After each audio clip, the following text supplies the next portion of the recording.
ఇట్లా కేసీఆర్ గారి మేనల్లుండి మీరు ఒకసారి రావాలి లేదా మామయ్య మిమ్మల్ని కలుస్తానంటున్నాడు, మీరు ఎక్కడ ఉంటారో చెప్తే నేను తీసుకొస్తాను కూడా అన్నాడు. అంటే అట్లా అవసరం లేదు.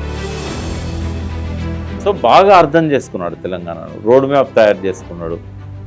ఆయనకు అర్థమైంది ఏంటంటే ఆయనకు సొంత ఇల్లే లేదు, డబ్బులే లేదు. ప్రధానంగా ఉద్యమం టైంలో కానీ అసలు కేసీఆర్ తెలంగాణ కాదు, కేసీఆర్ ఆంధ్ర నుంచి వచ్చి సెటిల్ అయ్యింది. అంటే ఈ వీళ్ళకు సంబంధించిన కల్వకుంట్ల కుటుంబాలు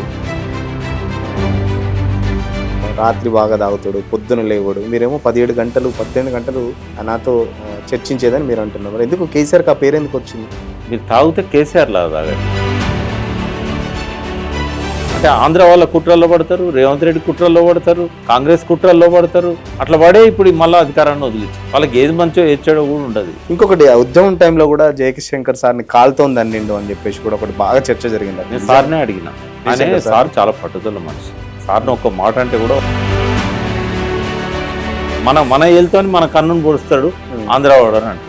ఇంకొకటి కేసీఆర్ మోనార్కు ఎవరి మాట వినడు, ఎవరిని పట్టించుకోడు, ఆయన అనుకున్నదే చేస్తాడు. ఆయనకు సీఎం అయినాక కొంత ఎక్కడ చెడింది మళ్ళీ ఈ పొత్తు తర్వాత ప్రభుత్వంలోకి వచ్చారు.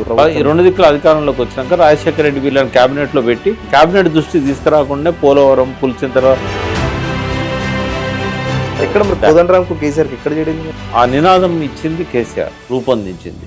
ట్యాంక్ బండ మీద పోయినాక ఈయన మీద రాళ్ళేయడం, చెప్పులేయడం, కారు మీద ఏది దొరుకుతుంది దాంతో. కవిత ఇంటర్వ్యూ, కేటీఆర్ ఇంటర్వ్యూ, కవిత డైరెక్ట్ పార్టీలోకి రాలే. కేసీఆర్ గారు ఎప్పుడు చెప్పేవాడు, ఫస్ట్ కేటీఆర్ రావడం ఇష్టం లేకుండే కేసీఆర్, ఎప్పుడు ఇష్టం లేకుండే. ఇద్దరి బిడ్డది కొడుకు ఇద్దరిది కూడా ఇష్టం లేదు. దళితుడే తొలి ముఖ్యమంత్రి తెలంగాణకు, ఎందుకు అది మళ్ళీ కాలేదు? తెలంగాణకు వచ్చినాక మళ్ళీ కేసీఆర్ ఎందుకు సీఎం పీఠం మీద కూర్చున్నారు? రాజకీయాలలో కృతజ్ఞతలు ఉండవు, విశ్వాసాలు ఉండవు, అవసరాలు మాత్రమే ఉంటాయి. ఉద్యమకారులందరినీ వాడుకొని అధికారంలోకి వచ్చిన తర్వాత వదిలేసి, దాన్ని వాడుకోవడం అనకూడదు.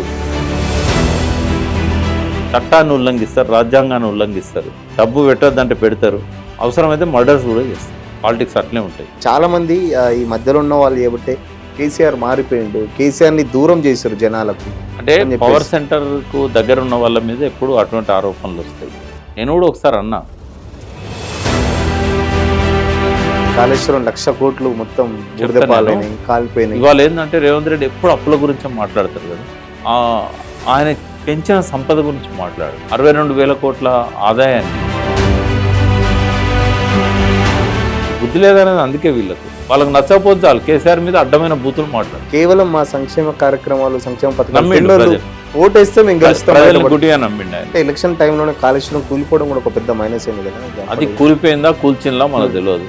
ఎలక్షన్ టైంలో చాలా సందర్భాలు కూడా చెప్పిన ఓడిపోతే నేను ఇంట్లో కూర్చుంటా, నాకేం పెద్ద చెప్పినాక కూడా ఓడించింది కదా. గొప్పగా ఉంటుంది అనుకున్నారు మార్పు అనేది. అర్థమైంది, పశ్చాత్తాపడాలి. ఇప్పటికీ టీఆర్ఎస్ చేతిలో ఉండాలి అధికారం. చేతనైతే ఇంకో పార్టీ పెట్టుకోమని ఎవరు వద్దన్నారు?